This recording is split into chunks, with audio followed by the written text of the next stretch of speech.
Арықтау көп жағдайда өте қиын процесс екені баршамызға белгілі.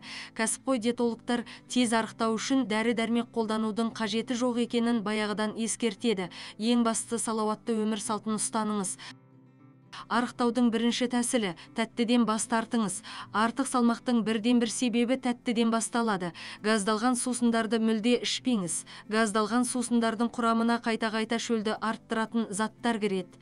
Ал бұл заттар денсаулықты құртып қана қоймай, артық салмақ қосуыңызға біршама өз үлесін қосады. Егер шынымен арықтағыңыз келсе, тәтті және газдалған сусындардан, торттар мен кекстерден, жалпы тәтті атаулының барлығынан бас тартқаныңыз жөн.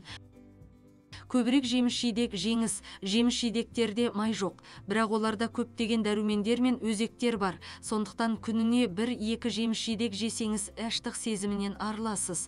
Бұдан басқа жеміс-жидектерде пайдалы көмірсулар бар. Олар арықтауға еш кедергі келтірмейді. Жеңіл желпі тамақтану. Негізгі тамақтану кезінде адам өзін тойдырмаса, көп уақыт өтпей-ақ қарнының ашуына әкеледі. Мұндай жағдай көбіне артық тамақтануға әкеліп соқтырады. Сол үшін түстік пен басқа да жеңіл желпі астардан бас тартуға болмайды. Бірақ олар пайдалы ас болу керек. Мысалы, ірімшік немесе көкөністер болуы мүмкін.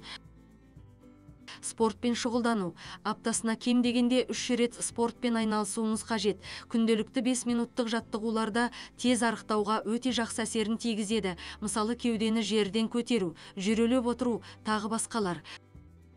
Қалай тез бір аптада арықтауға болады? Бір аптаның ішінде барынша көп салмақтан арылу үшін диетадан бөлек кем дегенде күніне 30 минут өз организміңізге физикалық күш салуыңыз қажет. Немесе 10 000 қадам жол жүруіңіз керек. Ғалымдардың айтуынша, баспалдақпен жүру жүгіргенге қарағанда 3 есе артық күш жұмсауды талап етеді. Аз ұйықтасаң көп қозғаласың, ал бұл өз кезегінде тез арықтауға әкеледі деген қате пікір бар. Егерде тәулігіне 8-9 сағаттан аз уақыт ұйықтасаңыз, организм тез шаршап, сіз тез қозғала алмайсыз. Ал ұйқыңыз дұрыс қанбаса, басқа гормон түрі бөлінеді, ол грелин. Бұл гормон кесірінен мида аштық сезімі туындайды. Жай ғана аштық сезімін туғызып қоймайды. Организміңіз сізден ауыр тамақ түрін жеуді талап етеді. Сол себепті ұйқыға аса қатты көңіл бөлуіңіз қажет. Ішімдіктен мүлдем бас тартыңыз. Ішімдіктің денсаулыққа қаншалықты зиян екені айтпаса да түсінікті. Диетаға келгенде бүкіл спирттік ішімдіктер денсаулыққа 2 есе зиянды әсерін тигізеді.